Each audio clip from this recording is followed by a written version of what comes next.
زي ما شفنا في الجزء الأول، الأب اللي ساب بيته وبلده وأرضه، مع إن في الوقت ده كانت الأرض بالنسبة للفلاح هي العرض، وراح على القاهرة واشترى فندق علشان هو يقعد فيه هو وعيلته، وكل ده علشان يسمع نصيحة الناس إن حرام ذكاء بنتك يروح في الطين وتربية العيال. على الجانب التاني بنشوف سميرة بنت أبوها وهي بتكافح وبتذاكر زيادة عن طاقتها علشان ترفع راس وتطلع من الأوائل في كل سنينها الدراسية، وتبقى معيدة في الجامعة وترفع راس، لأن هو ساعدها إن هي تعمل حاجة اللي هي بتحبها واللي هي عايزاها. ما تنسوش تعملوا سبسكرايب للقناة وتفعلوا جرس الإشعارات عشان يوصل لكم كل جديد، وتعملوا لايك لو عجبكم الفيديو، وتكتبوا لي تعليقات إيه رأيكم في الحلقة. بعد بقى ما اتخرجت سميرة موسى من كلية علوم وبقت معيدة في الكلية، لازم بقى تعمل رسالة الماجستير بتاعتها، وفعلا عملت رسالة الماجستير في موضوع التواصل الحراري للغازات. بعد كده البنت اللي من الأرياف هتبدأ ان هي تسافر بريطانيا علشان تاخد الدكتوراه من هناك، والموضوع بتاعها كان في الأشعة السينية وتأثيرها على المواد المختلفة. مدة الدكتوراه بتاعت سميرة كانت 3 سنين، هي خلصتها بالظبط في 17 شهر، وباقي ال3 سنين قعدت ان هي تعمل أبحاث في المراجع الأصلية للقنابل الذرية، علشان وهي هناك كان حصل انفجار ناجازاكي وهيروشيما لما أمريكا رمت قنبلتين على اليابان، وعشان كده تنتهي الحرب العالمية التانية. فشافت قد ايه قوة السلاح النووي في ان هو يفرض السلام على كل الدول، فقالت انا لازم ادرس الشيء ده علشان ارجع بيه لبلدي، لان انا شايفة ان السلام مفيش دولة هتحققه غير الدولة القوية، والقوة لازم يكون ليها سلاح نووي. فعشان كده هتبدأ ان هي تدرس السلاح النووي علشان تبدأ تنقل تكنولوجيا النووي لمصر، وتوصلت لمعادلة علشان تفتت المعادن الرخيصة زي النحاس علشان اصنع بيها قنبلة ذرية. بس المجتمع العلمي الغربي في الوقت ده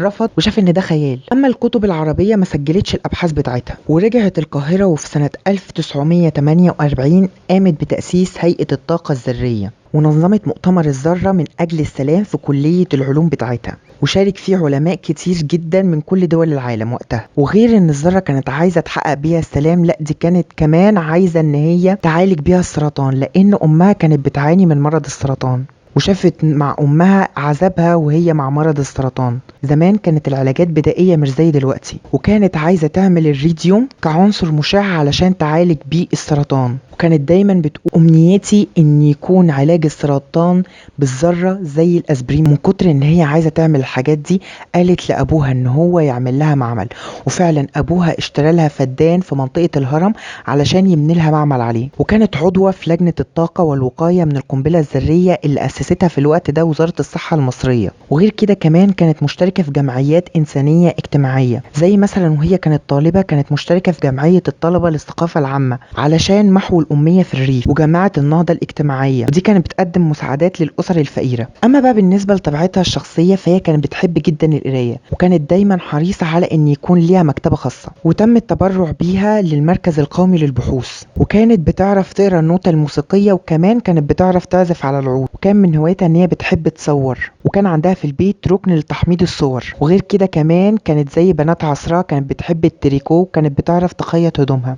المهم بعد ما جت مصر سافرت تاني الولايات المتحدة الأمريكية في منحة علشان تدرس في جامعة هناك، وكانت بتقول على الناس هناك اللي بتشوفهم في أمريكا، وده طبعا في رسالة لأبوها: ليست في أمريكا عادات وتقاليد كالتي نعرفها في مصر، يبدأون كل شيء ارتجاليا، فالأمريكان خليط من الشعوب، كثير منهم جاءوا إلى هنا لا يحملون شيئا على الإطلاق، فكانت تصرفاتهم في الغالب تصرفات زائر غريب يسافر إلى بلد يعتقد أنه ليس هناك من سوف ينتقده لأنه غريب. ورجعت تاني مصر، وفي سنة 1952 سافرت تاني أمريكا كاستجابة لدعوة وجهتها أمريكا ليها، وجات ليها الفرصة ان هي تعمل ابحاث في معامل جامعة سان لويس في ولاية ميسوري. المهم عرضوا عليها في الوقت ده قبل ما ترجع مصر ان هي تاخد الجنسية الامريكية وتفضل قاعدة في امريكا، بس هي رفضت لان شايفة ان واجبها هناك في الوطن. وفي يوم 15/8/1952 عملوا لها دعوة علشان تروح تزور معامل في كاليفورنيا بتاعة المفاعلات النووية، وفعلا تروح. المهم هتطلع على طريق وعر جدا في كاليفورنيا، وفجأة عربية نقل هتخبط عربيتها،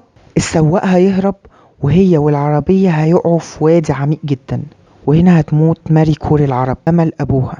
والسواق ده محدش عارف طريقه مرة تانية. ونشرت الجرايد المصرية في الوقت ده خبر بيقول إن متحدث باسم السفارة المصرية في واشنطن يعلن خبر وفاة الآنسة سميرة موسى بعد ما أتمت أبحاثها في كاليفورنيا، وسافرت وهي واحدة وآنسة عندها 35 سنة بس علشان تعمل أبحاث ترجع جثة هامدة في الكفن بتاعها، ويتم دفنها في مقابر البساتين وتعمل لها جنازة عامة. زي ما شفنا في الحلقة، للأسف سميرة موسى ماتت وهي عمرها 35 سنة. أنسة لسه في عز شبابها، لسه ما كملتش الإنجازات اللي هي كانت بتحلم إن هي تعملها، بس سابت لنا أسطورة في الإرادة وفي الذكاء، أسطورة لبنت اتعلمت وخرجت بره مصر وراحت خدت الدكتوراه من هناك، وكانت بتلقب بماري كوري العرب، مش بس هنا في الوطن العربي، لأ في العالم كله. كمان ورتنا حب الأب اللي قادر إن هو يعمل المعجزات، وقادر إن هو يخليها تتعلم ويعمل كل اللي احنا شفناه في الحلقات اللي فاتت مع سميرة موسى. يا ريت ما تنسوش تعملوا سبسكرايب للقناة وتفعلوا جرس الإشعارات عشان يوصل لكم الحلقات الجديدة. مع السلامة.